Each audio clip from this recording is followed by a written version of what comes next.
खबरदार में यूपी की हर छोटी बड़ी खबर होगी। शुरुआत राजनीतिक खबरों से ही लेते हैं। राजनीति की अगर हम बात करें तो दिल्ली से लेकर लखनऊ तक हलचल है। दिल्ली में बीजेपी मुख्यालय पर यूपी चुनाव को लेकर बीजेपी की बड़ी बैठक हुई और इस बैठक में पार्टी 2022 चुनाव को लेकर मंथन करती नजर आई।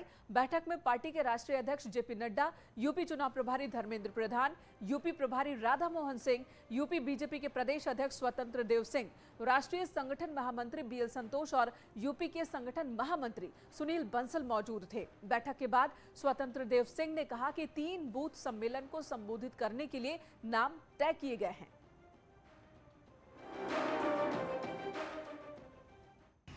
इसमें बूथ अध्यक्ष यानी रैली जैसा आप एक तरह बूथ अध्यक्ष ही कार्यक्रमों में व्यवस्थित रूप से उनका रजिस्ट्रेशन हो व ठीक ढंग से बूथ अध्यक्ष शामिल हो, जिसमें राष्ट्रीय अध्यक्ष गोरखपुर और कानपुर जा रहे हैं।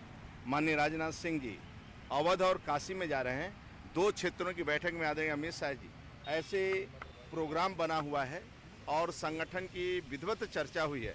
राजनीतिक, सामाजिक और संगठनात्मक क्या गतिविधियां चल रही हैं, ये सभी बिंदुओं पर चर्चाएं हुई हैं और आग्रह किया गया है कि ये सभी कार्यक्रम नीचे तक भी कैसे सक्रिय हो, कैसे नीचे तक उतरे, इसकी सभी चिंता करना है। उत्तर प्रदेश विधानसभा चुनाव को लेकर बीजेपी की दिल्ली में चल रही बैठक अभी खत्म हो गई है। तकरीबन 3 घंटे तक इस बैठक में चुनावी चर्चा हुई और चुनावी कार्यक्रमों को लेकर मंथन किया गया। इस बैठक में शामिल होने वाले लोगों की बात करें तो बीजेपी अध्यक्ष जेपी नड्डा, राष्ट्रीय संगठन महामंत्री बीएल संतोष, उनके साथ साथ उत्तर प्रदेश के अध्यक्ष स्वतंत्र देव सिंह, सुनील बंसल, चुनाव प्रभारी धर्मेंद्र प्रधान, उसके साथ साथ यूपी प्रभारी राधा मोहन सिंह इस बैठक में शामिल हुए। अगर रोडमैप की बात करें तो बूथ अध्यक्षों के सम्मेलन को लेकर खासा जोर बीजेपी का रहा। क्षेत्र वाइज जो नेता हैं वो बूथ अध्यक्षों के सम्मेलन को संबोधित करेंगे।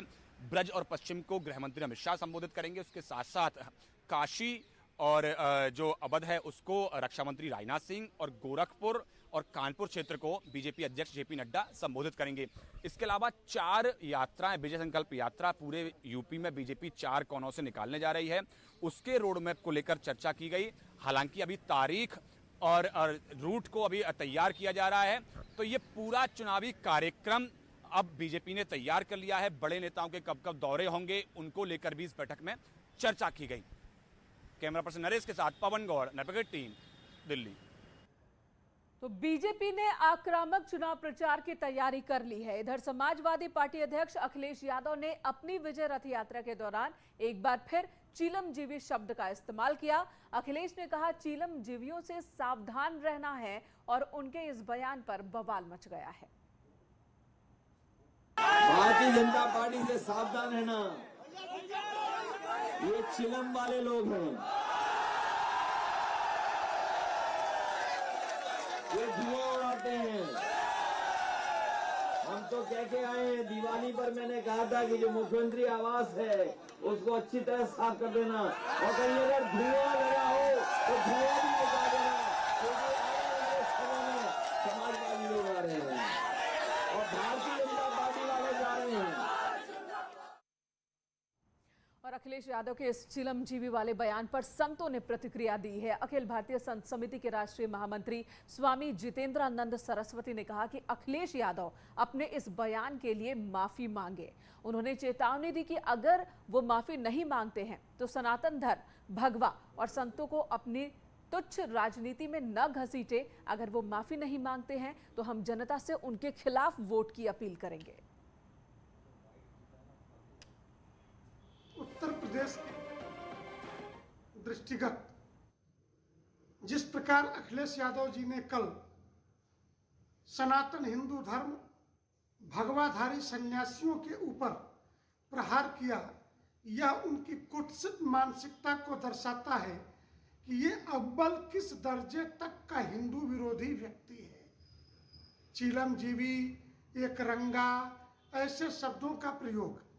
अखिल भारतीय संत समिति आपसे इतना ही कहना चाहती है, चुनाव में राजनीतिक दल आपस में लड़ते हैं, भिड़ते हैं, आप भिड़िए, लेकिन अगर हिंदू धर्म को, सनातन परंपरा को आपने निशाना बनाने की कोशिश की तो अखिल भारतीय संत समिति के हजारों हजार संत उत्तर प्रदेश में जमीन पर उतर करके आपको मुंहतोड़ जवाब देने के लिए तैयार बैठे हैं।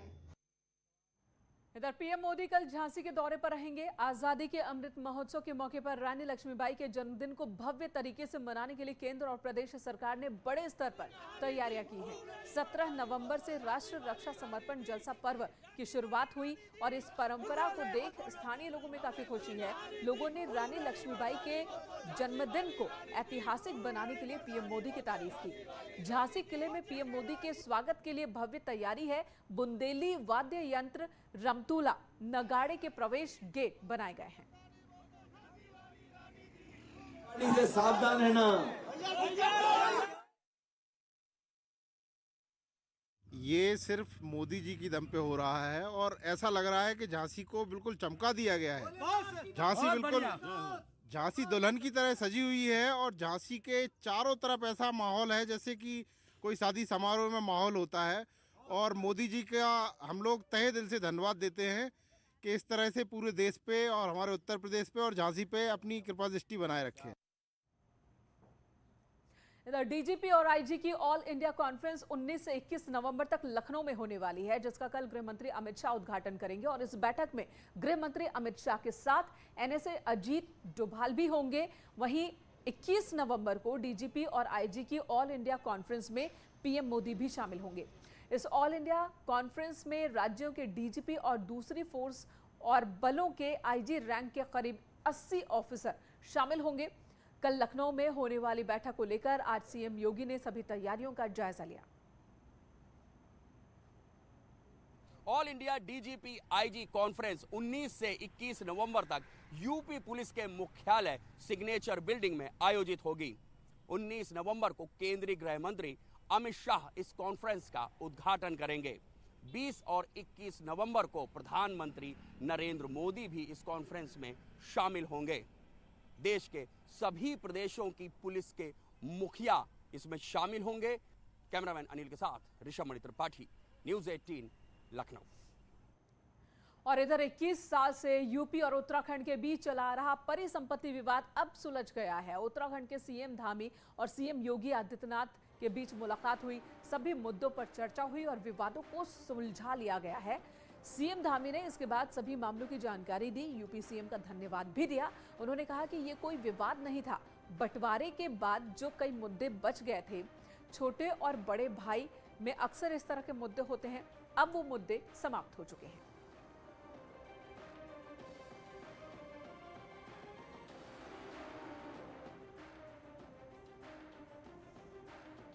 उत्तराखंड के बंटवारे के बाद तो बीते 21 वर्ष से चल रहा जो परिसंपत्ति विवाद है आज वो समाप्त हो चुका है। इस वक्त उत्तर प्रदेश और उत्तराखंड के मुख्यमंत्री की बैठक के बाद इस वक्त उत्तराखंड के मुख्यमंत्री पुष्कर सिंह धामी हमारे साथ मौजूद हैं, जिससे हम बात करेंगे। सर, आज जो बैठक हुई है इसमें किन किन मुद्दों पर बात बनी है और क्या फैसला हुआ है?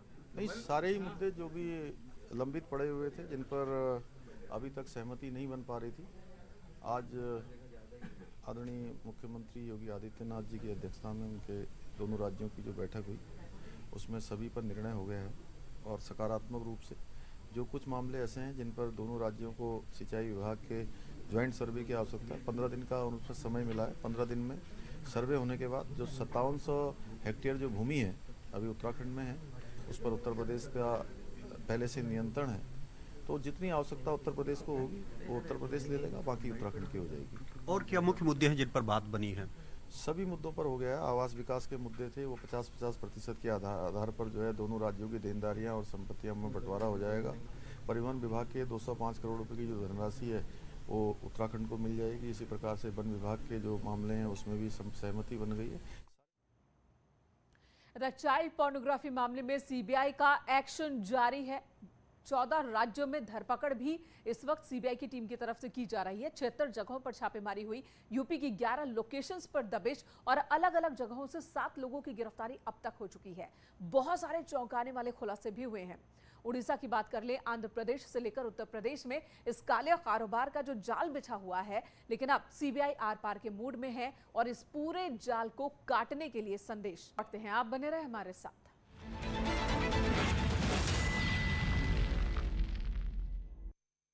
फरार था।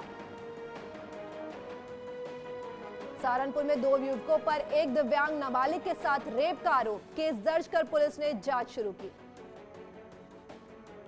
बुलंदशहर में तेज रफ्तार रोडवेज बस ने बाइक सवार को टक्कर मारी, हादसे में 2 लोगों की मौके पर ही हुई मौत।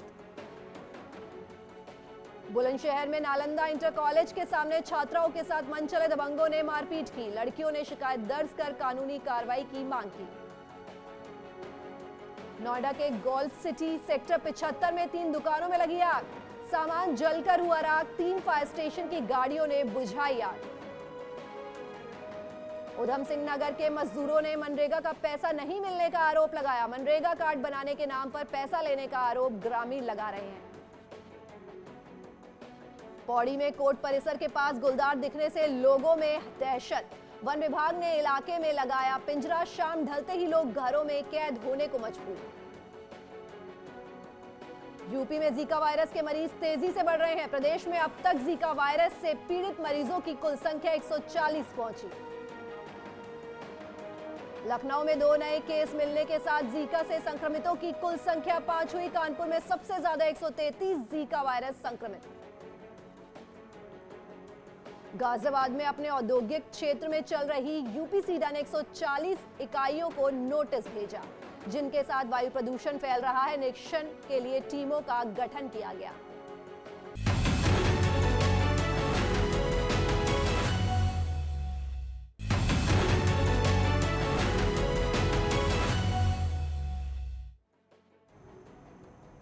यूपी और उत्तराखंड के बीच परिसंपत्ति बंटवारे को लेकर बड़ी बैठक, लखनऊ में यूपी सीएम से मिले उत्तराखंड के सीएम धामी, बंटवारे में जुड़े लंबित मामलों पर चर्चा। सिडनी संवाद में बोले पीएम मोदी, भारत ऑस्ट्रेलिया के बीच मजबूत रिश्ता, तेजी से बदल रही है दुनिया, चुनौतियों को अवसर में बदलना होगा।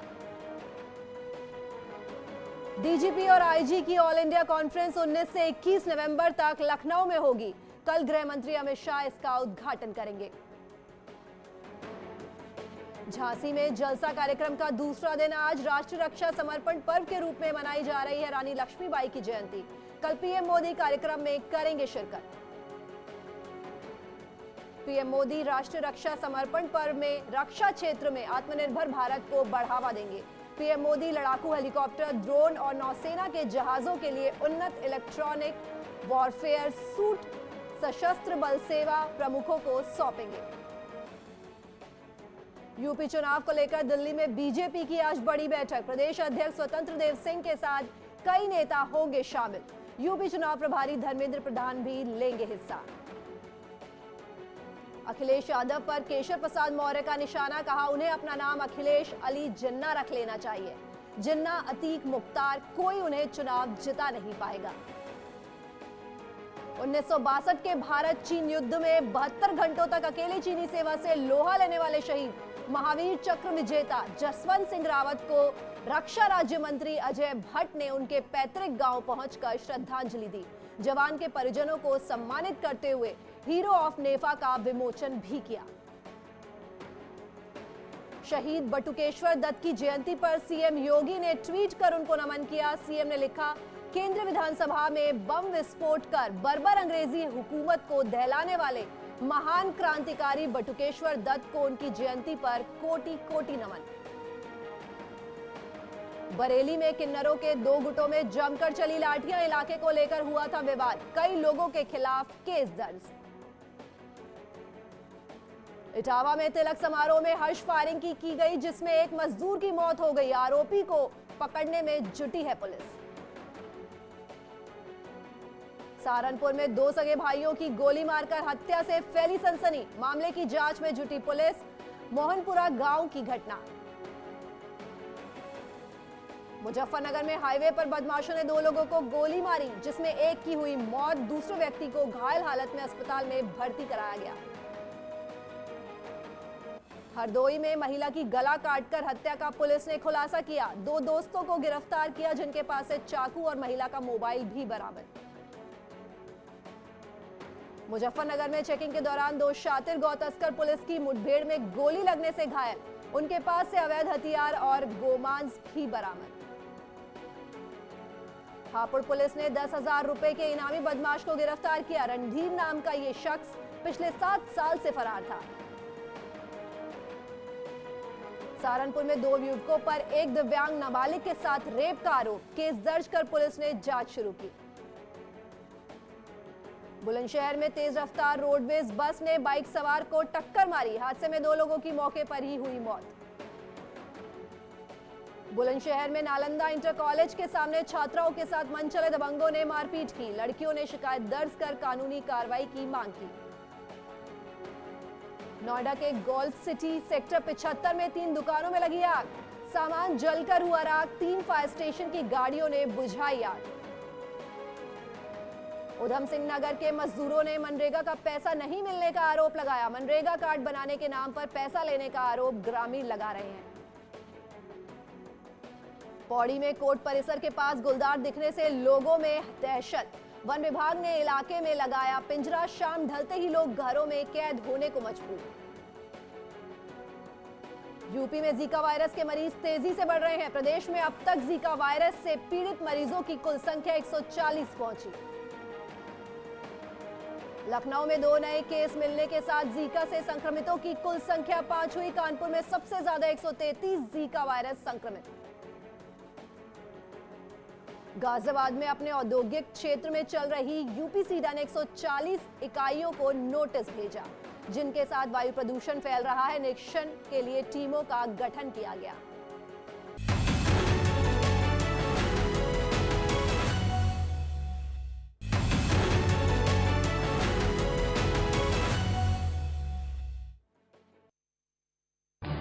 इस न्यूज हेडलाइंस के प्रायोजक पेट सफा आयुर्वेदिक जूस। पेट सफा, हर रोग दफा।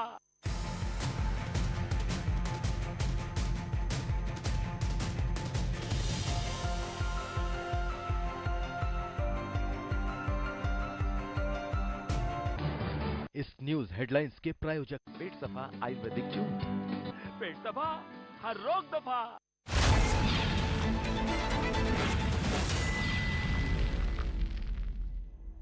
वाराणसी पुलिस को एक बड़ी कामयाबी हाथ लगी है। नीट सॉल्वर गैंग के 1 लाख के इनामी बदमाश नीलेश को पुलिस ने गिरफ्तार किया है। नीलेश नीट सॉल्वर गैंग का मास्टरमाइंड था। पुलिस ने नीलेश के एक साथी रितेश को भी गिरफ्तार किया है। बड़ी कामयाबी वाराणसी पुलिस के हाथ लगी है। नीट सॉल्वर गैंग का जो मास्टरमाइंड नीलेश, 1 लाख रुपए का इनाम इसके ऊपर था, इसे पुलिस ने गिरफ्तार किया है। साथ ही इसके साथी नितेश को भी गिरफ्तार किया है। इस मामले में कई गिरफ्तारियां पहले भी हो चुकी हैं, लेकिन नीलेश लगातार फरार चल रहा था।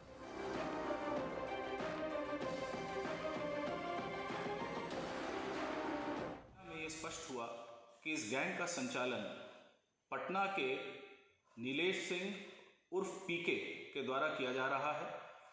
उसका जो नेटवर्क था वो पूर्वोत्तर के राज्यों में जैसे कि त्रिपुरा, बिहार, दक्षिण भारतीय राज्य, बेंगलोर और उत्तर प्रदेश के भी कई महत्वपूर्ण शहरों में फैला हुआ था, जिसके ऊपर वाराणसी कमिश्नरेट पुलिस के द्वारा 1 लाख रुपए का इनाम भी घोषित था।